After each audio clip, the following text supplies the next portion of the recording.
Shalom amigos, bienvenidos a Torah Internacional en su sección La Perla de la Parashá de la semana.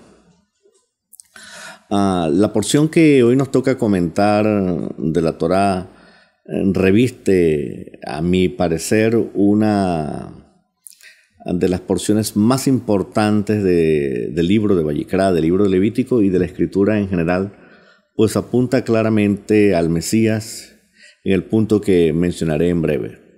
Lo que quiero mencionar como preludio al comentario de la parashá de esta semana es un hecho bien conocido y ya recientemente ya informado por la literatura moderna y la investigación contemporánea, pues que la figura de Yeshua acerca de su mesianidad y su rol que jugó en el primer siglo de nuestra era ha venido siendo estudiada recientemente por muchos investigadores, ya sea del lado de la intelectualidad judía y por el lado también de la intelectualidad cristiana. Pero en cualquier caso, esa figura ha sido polémica y las conclusiones también, ¿no?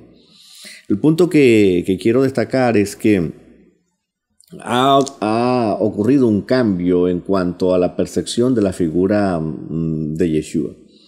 En primer lugar, quiero destacar que en el primer siglo, cuando un grupo de creyentes judíos decide creer y aceptar que el rabí Yeshua de Nazaret era el Mesías, creó un cisma en aquella época, cisma cuyas consecuencias la estamos viviendo hasta el presente.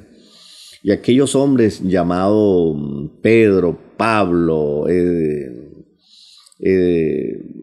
Natanael y otros de los llamados apóstoles, incluido Joanán, Levi, Mateo, etc., eran el grupo de judíos que en ningún momento eran cristianos. Eran judíos que habían creído que este era el Mesías y a partir de allí pues se creó un cisma, una controversia que permanece hasta el día de hoy. Y a lo largo de los siglos, cuando ocurrían disputas religiosas entre cristianos y judíos, la figura de Yeshua quedaba mal parada, porque los cristianos, en su afán de mostrar a los judíos que era el Mesías prometido, no manejaban las escrituras, especialmente las escrituras hebreas, el mal llamado Antiguo Testamento o Tanakh, con la misma solvencia que lo manejaba un judío. Y por el parte de los judíos, ellos no manejaban tampoco el Nuevo Testamento, y aparte el prejuicio que había contra la figura de Yeshua, porque a lo largo de los siglos la iglesia cristiana había perseguido a los judíos con un crucifijo en la mano, a fin de convertirlos, so pena de expulsarlos, de confiscar sus bienes o incluso hasta llevarlos al martirio. Era muy terrible ser judío en aquella condición, y era también una pena ser cristiano bajo esa forma de intolerancia, ¿no? En cualquier caso, la figura de Yeshua fue siempre incomprendida y su rol no fue visto en su marco apropiado ni por un grupo ni por el otro. Tengo en mis manos un libro que quiero que ustedes lo conozcan, que se llama El Judaísmo, escrito por un teólogo católico llamado Hans Küng.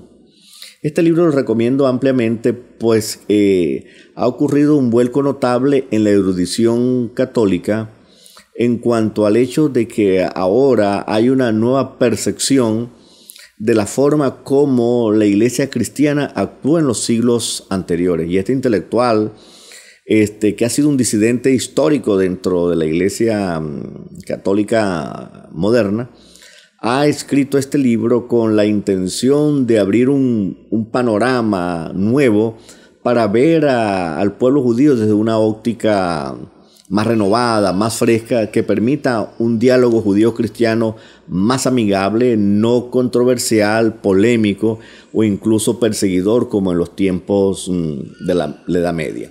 Quiero compartir con ustedes un trozo de cómo se daban las controversias acerca de la fe entre judíos y cristiano. Comenta el judaísmo de Hans Kuhn en este libro, en las páginas 166, 167. Dice, ambas partes, es decir, la parte cristiana y la parte judía, se ensalzaban en la polémica, es decir, venían juntos a la polémica. Pero ambas partes no tenían el mismo peso político, porque para la época todo el peso político y el poder lo tenía la iglesia aliadas con los poderes del mundo. Y por supuesto, los judíos necesitaban mucho de tener un poder político que poseían los cristianos. Entonces, miren el reporte que hace. Vistas las cosas desde nuestros días, resulta bochornoso constatar cómo precisamente la iglesia cristiana oprimió y persiguió en nombre del judío Jesús con el poder estatal a los judíos para presentarse triunfalmente como la sucesora, sustituta y heredera de Israel, rechazándolo en forma definitiva. Dice el fatal reparto de papeles en la teoría y en la práctica. Por un lado, los judíos, el pueblo rechazado, sobre el cual caen todas las condenas y maldiciones. En el lado contrario, la iglesia, el verdadero Israel, que puede referirse a sí misma como la depositaria de todas las promesas de las Biblias, que antes eran de los hebreos. Ahora la iglesia es el Israel espiritual, el pueblo de Dios por excelencia. Entonces, esta es la clásica posición soberbia del gentil creyente, ya anunciada en el Midrash del árbol del olivo. Y cuando se hacían las disputas, los judíos, dice acá en la página anterior, eran convocados a juro. Eran convocados a juro para exhibirlos públicamente de que estaban equivocados y para persuadirlos, ya sea por el argumento o por la fuerza, cualquier método era bueno, a la conversión. Y se organizaba, entonces ocurrieron varias disputas en el año 1240, y luego de la disputa, se enojaban contra los judíos porque no se convertían y se quemaba el Talmud. En otras ocasiones se convocaba en Barcelona en 1263, donde allí estuvo el famoso Rambam Nachmanides. Yo leí la historia de Nachmanides y cuenta que de la parte judía triunfaron en cuanto al manejo de las escrituras. Pero la gente no le gustó la forma como los judíos se resistían. Y entonces después quemaron el Talmud. Y así, filósofos cristianos o teólogos cristianos se enfrentaban a judíos. Y muchos de esos judíos, esos cristianos que se enfrentaban a los judíos eran muchas veces judíos conversos a la fe cristiana, que supuestamente deberían manejar como creyentes la parte judía, pero el prejuicio era tan grande que no se pudo llegar a ningún acuerdo y siempre terminaban en disputa y no en un acuerdo diciendo, no nos ponemos de acuerdo, tú respetas mi punto, yo respeto el mío y vivamos en coexistencia pacífica. No era posible llegar a ese tipo de acuerdo. Los judíos se resistían a ser persuadidos que el Mesías de los cristianos era el Mesías prometido de las Escrituras, y el resultado de cada concilio, de cada controversia o de cada disputa religiosa entre uno y otro, terminaba el pueblo judío con las tablas en la cabeza, siendo perseguido, quemado sus sinagogas o simplemente quemándose el Talmud y expulsándose. A Nachmanides lo expulsaron de España luego de esa disputa. Pero el mismo libro narra que ya en el siglo XX ha ocurrido un cambio en el diálogo. Ya no es disputa, hay un diálogo judío-cristiano donde el cristiano o la iglesia católica o la intelectualidad, por conveniencia o por lo que sea, ha admitido que tuvo un acercamiento inapropiado, inamistoso contra el pueblo judío, y hay libros como estos escritos por creyentes cristianos donde se tiene una mejor percepción del judío. Sin embargo, de la parte judía, yo quiero mencionar a dos investigadores. Uno, David Flusser, ya fallecido, de la Universidad Hebrea de Jerusalén, Y el libro que tengo en mis manos se llama Judaísmo en el Nuevo Testamento, de Jacob Neusner. Neusner es un judío, yo le digo que es un monstruo. Ese hombre ha escrito más de 400 libros y más de un centenar de artículos de investigación, no solo de judaísmo, alajá, Talmud, Mishnah, sino que también se ha abocado a estudiar y a escribir sobre el Nuevo Testamento.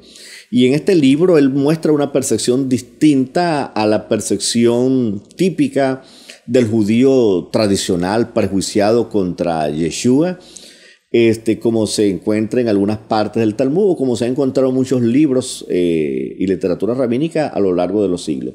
En esta nueva percepción, él ve que el Nuevo Testamento es en verdad un escrito judío, y que los discípulos que eran llamados cristianos en verdad era un grupo de judíos que vivía un judaísmo distinto a los grupos judíos que estaban en vida en aquella época. El hecho trascendental que quiero destacar de este libro es que, a diferencia de del pasado, este judío como David Flusser, Jacob Neusner y otros más comienzan a ver la figura de Yeshua de manera distinta, como un rabí, como un sadik del pueblo judío, cuya percepción de la Torá se acercaba mucho a los grandes rabinos que han existido históricamente, el propio Hillel, etc. Es decir, la percepción es positiva. Que no estén de acuerdo con su mesianidad es otra cosa, pero el punto es que lo considera como un judío, parte del pueblo judío, y como uno de los rabinos históricos del pueblo judío. Este otro libro está en español, que se llama El Judaísmo de Jesús, del doctor Mario Sabán, el cual recomiendo ampliamente. Este libro, si bien es cierto, Mario Sabán es un intelectual judío que no cree ni en la mesianidad ni en la deidad de Yeshua, este libro muestra que tanto el cristianismo como el judaísmo se han equivocado en su percepción de Yeshua. El judaísmo debió ver a Yeshua como un rabino más, como Rabbi Akiva. Rabbi Akiva se equivocó cuando dijo que Bar Kokhba era el Mesías, y no por eso dejó de ser uno de los grandes rabinos citados en el Talmud y en la literatura rabínica, y considerado como uno de los grandes maestros de Israel de todos los tiempos. Y por otra parte, al mismo tiempo considerar que Yeshua también fue un rabino, al mismo pie de cualquier otro rabino del primer siglo, como Yohanan Ben Zakkai, como el propio Yehuda Anasí, que vivió como siglo y medio después. Y de parte del cristianismo, el error ha sido tomar las figuras de Yeshua y descontextualizarlas de su contexto judío. De esa manera presenta prácticamente un Yeshua griego, hablando otra lengua y examinándolo solamente o viéndolo solamente de las escrituras del Nuevo Testamento. En cualquier caso, él muestra que si Yeshua debe ser comprendido, si Jesús de Nazaret, como se le dice, necesita ser comprendido, debe ser comprendido en el contexto de la cultura judía, porque muchos de sus dichos, de sus expresiones, de sus enseñanzas, de sus parábolas, son similares a los de los rabinos de su época y posterior. Es decir, él estaba en la corriente judía como cualquier otro judío, y también era un defensor de la Torá y tenía su interpretación también de la Torá, como pudo haberlo tenido Simón Bar Yochai, la escuela de Rabí Ismael y la escuela de Rabí Akiva hacia el primer tercio de la iglesia cristiana, de la era común, como se llama, de nuestra era. Bueno, lo cierto es que yo recomiendo ampliamente este libro para que muchos creyentes judíos y cristianos miren la figura de Yeshua desde un punto de vista más objetivo, más honesto, a fin de que reconsideremos tanto los unos como los otros que la figura de Yeshua tiene que ser revisada, reestudiada. Y estos estudios modernos, este libro es del año 2000, los anteriores eran de los años 90, es decir, que en los últimos 30 años se ha producido una literatura impresionante acerca de la figura de Yeshua. Y esto es importante que lo conozcamos a fin de que podamos entender en su debido contexto su persona y su obra. Muy bien. Digo todo esto, y hay otra literatura que me gustaría mencionar, pero para no hacer más largo el discurso, es porque la parashá de esta semana contiene una información de vital importancia para el entendimiento de la persona y obra del Mesías. Y yo considero que aquí el pensamiento rabínico en su genialidad, en su manera de interpretar las escrituras, ha hecho los aportes necesarios, ha puesto las bases y los pilares para una comprensión de la obra y persona del Mesías. Y en este caso veremos cómo esto puede ser cumplido en la figura de Yeshua el Mesías, para que vean tanto los rabinos de la época contemporánea de la cual vivimos, que ellos han visto a grandes luces, con grandes luces y con un ingenio maravilloso, obviamente inspirado por Ruach HaKodesh, cómo es la obra del Mesías. Y por otra parte, para decirle al mundo cristiano que la mejor manera de abordar las escrituras para entender a Yeshua en su verdadero contexto, en el contexto no solo de la cultura judía, sino en las expresiones del texto hebreo de la Torá, es mirar las cosas como los rabinos históricamente lo han mirado. No, que los rabinos que tienen un velo, que no han visto a Yeshua, bueno, pero es que los cristianos también tienen un velo de prejuicios que les ha impedido ver las escrituras en su verdadero contexto hebreo y se han puesto unos lentes cuya óptica griega ha impedido un acercamiento más profundo y más cercano al texto de las escrituras. Uno y otro lado necesitan revisarse. Veamos lo que quiero decir. La parashá de esta semana se llama Harei Mot. ¿Qué tiene que ver la parashá Harei Mot con todo esto que estoy diciendo? Mucho. La parashá Harei Mot involucra el capítulo 16, 17 y 18 del libro de Vayikra y tiene allí en su centro el capítulo 16 que trata sobre el ritual del día de la expiación, de Yom Kippur, conocido tradicionalmente como el día de la expiación, aunque más técnicamente, más apropiadamente, más bíblicamente debería llamarse Yom HaKippurim, el día de las expiaciones. Las escrituras, cuando hablan de este texto, que es el que quiero comentar, capítulo 16 del libro de Vayikra, introduce de la siguiente manera la narrativa o la descripción de los rituales de purificación que se han de llevarse ese día por el Kohen Gadol en el lugar santísimo, el 10º día del 7º mes. Es el día de Yom Kippur, un día de ayuno. Dice así: Vaidaber Hashem el Moshe. Dice, habló el Eterno a Moshe después de haber fallecido los 2 hijos de Aarón. Cuando ofrendaban delante del Eterno, fallecieron. Entonces dijo el Eterno a Moshe: habla a Aarón tu hermano para que no entre en cualquier momento al santuario, traspasando el velo frente a la tapa que está frente al arca, para que no fallezca. Porque con una nube mostraré mi gloria sobre la cubierta, o la tapa del arca de la alianza. De esta forma, entrará Aarón al santuario con un ternero hijo de vacuno para ofrenda del pecado y un carnero para holocausto. La túnica de lino sagrada vestirá y pantalones de lino sobre su carne. Con el cinturón de lino se ceñirá y un turbante de lino sobre su cabeza. Vestiduras sagradas sobre ella y se lavará con agua y luego las vestirá. Es decir, está diciendo cómo debería presentarse. Y luego de aquí en adelante, la congregación de los hijos de Israel extraerán los 2 aquellos famosos chivos, el chivo para Hashem o el macho cabrío para Azazel. Y a partir de allí comienza una descripción detallada acerca de las expiaciones que van a ocurrir en ese libro. Uno por la muerte del chivo o del macho cabrío para Azazel y otro por el macho cabrío que iba a ser enviado al desierto. No vamos a entrar en detalle acerca de la interpretación de un macho cabrío para Hashem o del macho cabrío para Azazel. El punto clave de todo esto que quiero que entienda que ambos, como dice la Escritura, efectúan expiación. ¿En qué sentido? En un próximo comentario lo haré. Lo que quiero ahora destacar es que este capítulo interesante trata sobre la purificación de los pecados e impureza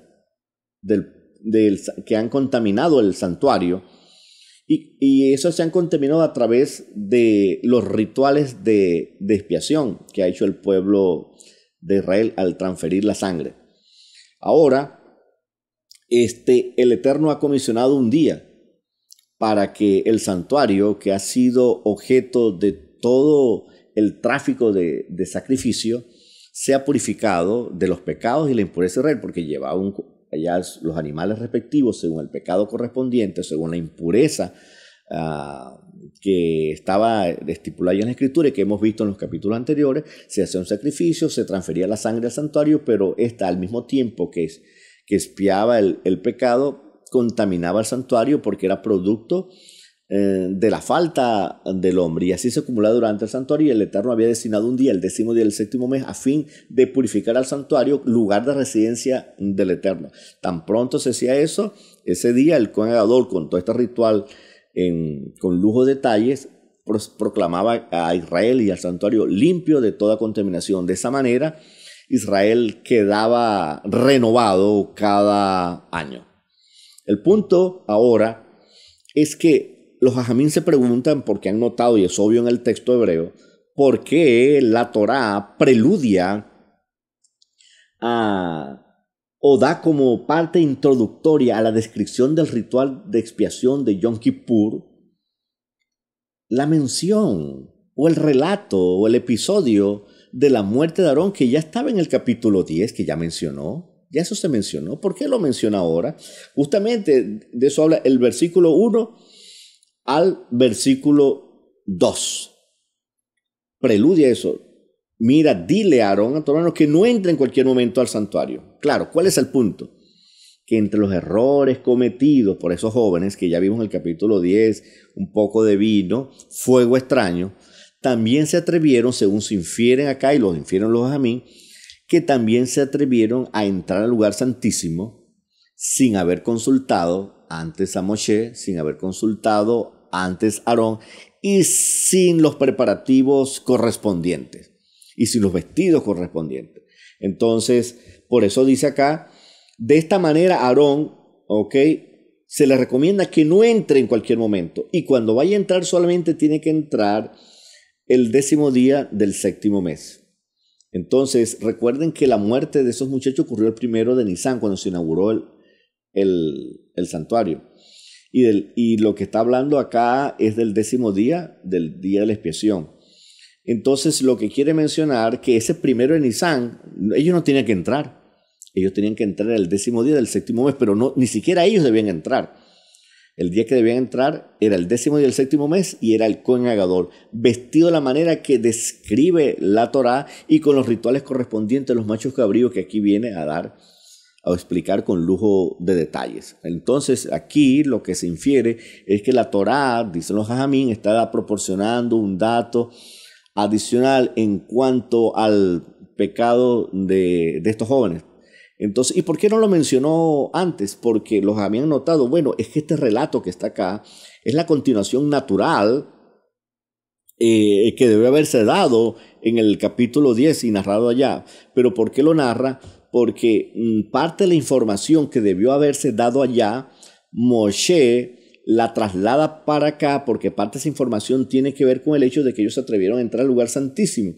Y como ahora va a tratar el asunto de los pecados y de las impurezas, de los cuales habló a lo largo de todos los capítulos anteriores, le consideró apropiado preludiar el ritual de Yom Kippur, que habla de la purificación de pecados e impurezas, con la mención de que estos muchachos hicieron esto. Entonces, este preludio era importante porque no solo introduce el tema, sino que advierte a los Kohanim de ahí en adelante que las cosas tienen que hacerse como está escrita en la Torá, y que la gente, si no sabe lo que está escrito, debe consultar a sus mayores o a sus jefes, a sus líderes. Y eso es el punto importante. Entonces, aquí esta breve mención del fallecimiento trágico de estos dos jóvenes ha sido notado por los jajamín, y lo otro que hay que mencionar es que los dos primeros versículos tratan de la muerte de estos jóvenes y del resto del 3 en adelante hasta cuando termina todo, hasta el versículo 34, dice: será esto para ustedes ley eterna, para expiar a los hijos de Israel de todos sus pecados, ¿ok? Como lo ordenó el Eterno.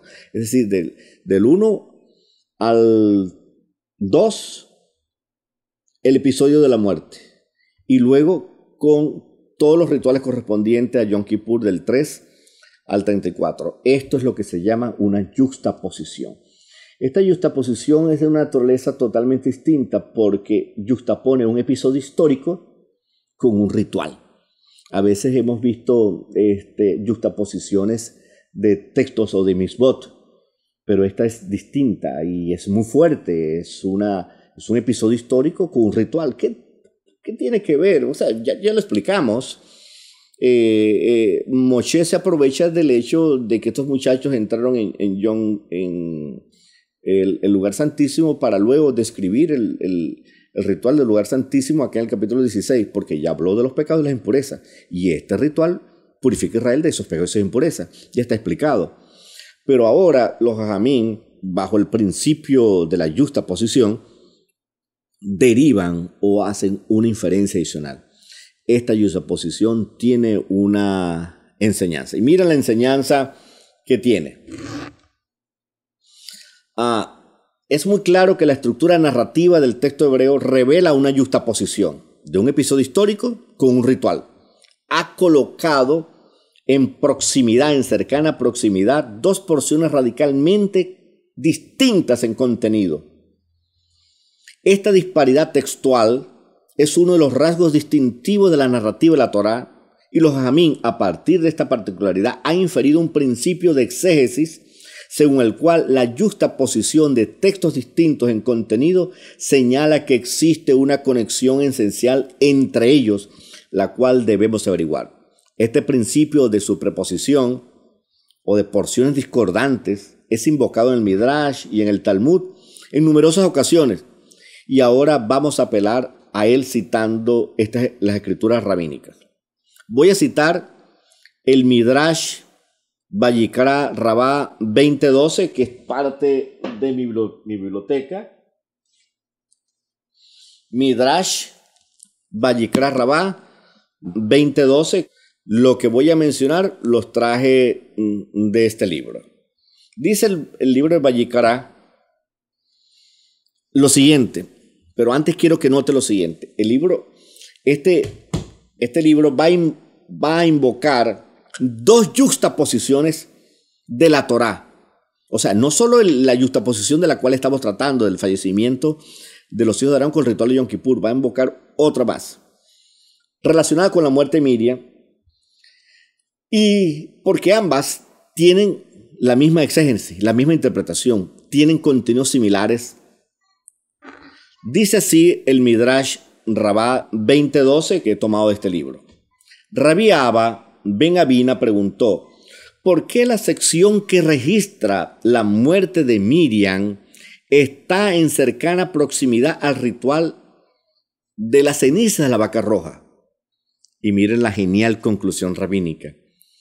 Simplemente por esto, para enseñarte que así como la ceniza de la vaca roja tiene el efecto de expiar el pecado, así también la muerte de los justos efectúa la expiación del pecado. Más adelante, Rabbi Hilla dijo: los hijos de Aarón murieron, que es el centro de nuestra discusión, murieron en el primero de Nisán. ¿Por qué entonces la muerte de ellos es mencionada en conexión con el día de la expiación? Esto debe ser para enseñar que el día de la expiación efectúa la expiación del pecado. De la misma manera, la muerte de los justos efectúa la expiación del pecado, porque estos jóvenes, aunque fueron imprudentes, eran considerados sadiquín o son considerados sadiquín por la tradición judía. Es decir, la yuxtaposición entre la muerte de Miriam con el ritual de expiatorio o de purificación de la ceniza de la vaca sagrada, la lección es: así como las cenizas de la vaca sagrada expían el pecado, la muerte de los justos también lo hace. Igual acá, así como el ritual de la expiación está destinado justamente a purificar a Israel, a limpiarlo de todo pecado, la muerte de los justos, que es mencionada en el caso de Nadab y Abiud, también sirve para eso. Esta lección es extraordinaria y es inferida de la muerte de los Sadiquín y en concordancia o en conexión con Yom Kippur, y es de capital importancia para la fundamentación de una doctrina rabínica del pecado y de la expiación, que tiene como tema central la muerte de un justo que tiene la facultad de expiar el pecado. Si es correcta esta interpretación rabínica, y que ellos lo conocen muy bien, los rabinos conocen muy bien, sin lugar a dudas, entonces debemos buscar aquel justo cuya muerte tiene el poder de expiar el pecado, porque no cualquier persona es justa de manera absoluta. Incluso Miriam tenía sus defectos y sabemos que fue castigada con lepra por lo que ocurrió con su hermano Aarón, que ya todos conocemos, fue amonestada por ello. Igualmente, los jóvenes Sadiquín, Nadab y Abiud fallecieron por su imprudencia. Pero antes de continuar en la búsqueda de ese justo, que según el Midrash tiene el poder para expiar el pecado según la justaposición que se infiere de allí, tomemos una cita adicional rabínica que se respalda esta inferencia antigua que han hecho los rabinos del Midrash y se amplía un poco más en los tiempos modernos. Tengo otro libro acá. Este libro se llama, este es un comentario a Vayikra, lamentablemente es hebreo e inglés, y es publicado por la editorial Mesorá, lo publica Ascroll, lo pueden solicitar, lo pueden escribir y comprarlo por internet.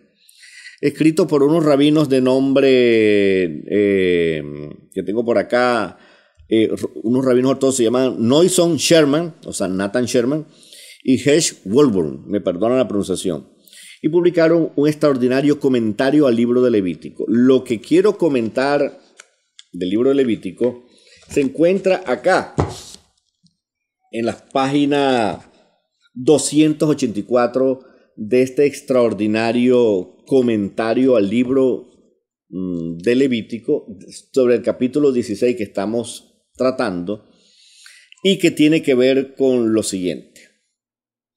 Allí está en inglés, lo tradujo al español y dice lo siguiente. El capítulo 16 que detalla el servicio más sagrado del año es introducido diciéndonos que Dios habló a Moshe después de la muerte de los hijos de Aarón, implicando que hay una conexión entre esa tragedia y el servicio de Yom Kippur.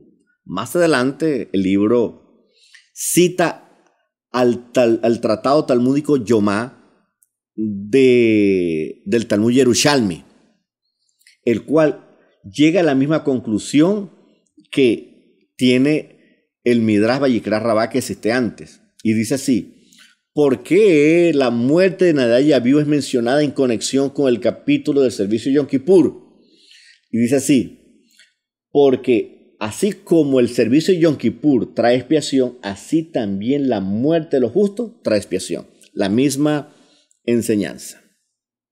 Esta cita de los rabinos Sherman y Goldburn respalda la antigua tradición oral, pero la amplían o profundizan en el sentido de precisar a quienes beneficia el ritual de Yom Kippur y a quienes beneficia la muerte expiatoria de un justo. Ellos enseñan lo siguiente, cito: sin embargo, y esto es crucial, tanto Yom Kippur como la muerte de los justos trae expiación con una condición. Yom Kippur expía el pecado solamente a aquellas personas quienes consideraron la santidad de ese día y lo trataron como tal. Correcto.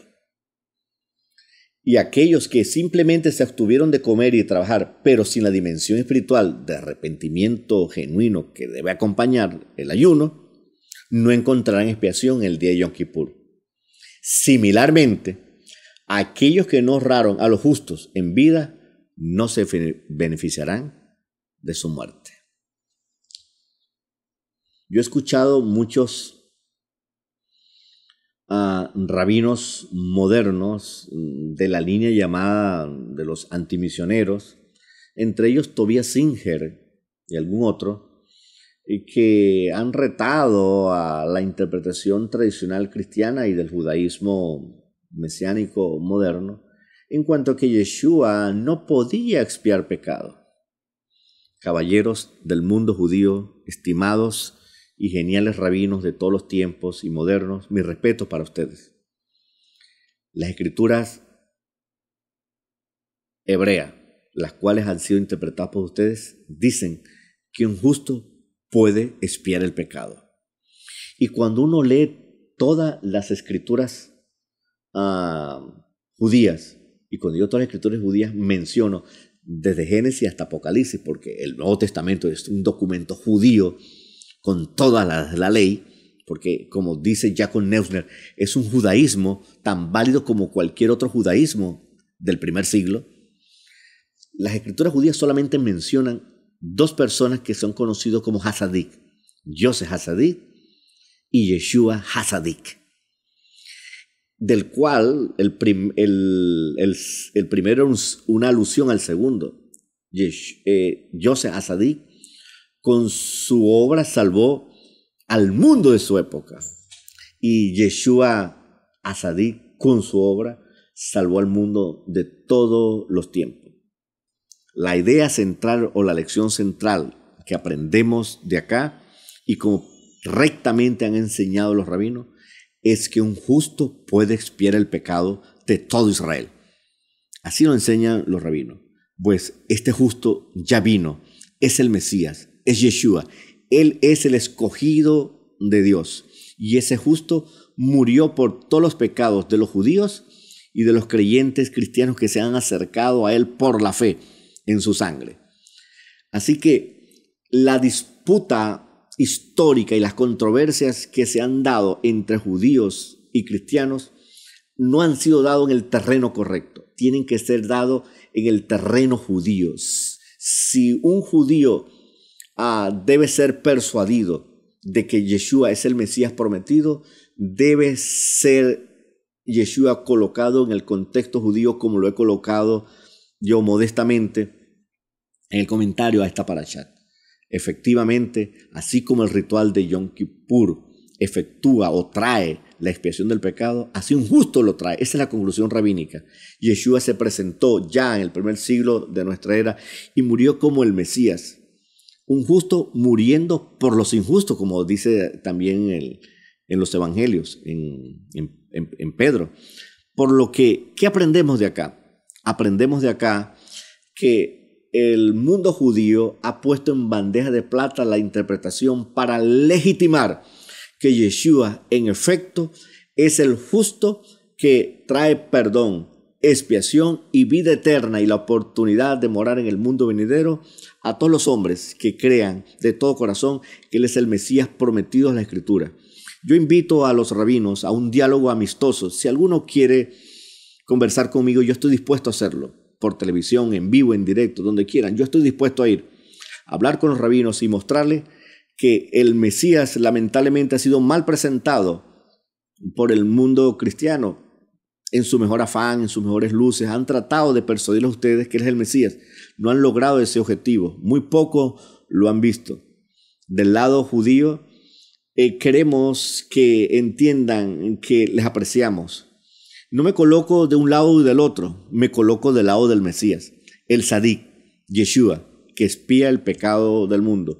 Les dejo esta perla para que todos podamos, en un diálogo amistoso, ameno, fraternal, llegar a un punto y decir que podemos encontrarnos como amigos y discutir y darnos cuenta que el Mesías llegó, vino y murió por todos nosotros.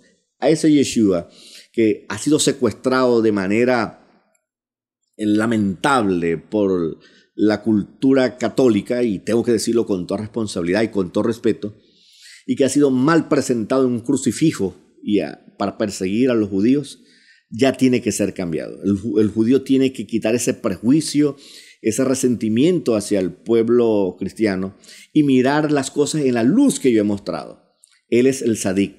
Ya el movimiento, la intelectualidad judía de los últimos años ha visto a Yeshua como un sadik, como un rabino más del pueblo judío, pero no como lo quiero presentar yo ahora como un rabino más, sino como el Mesías prometido, el sadik, capaz de expiar tu pecado y el mío. Quiere el Eterno que podamos ver a Yeshua en su verdadera luz hasta que el Mesías venga y que el Eterno lo envíe pronto en nuestros días y decid amén.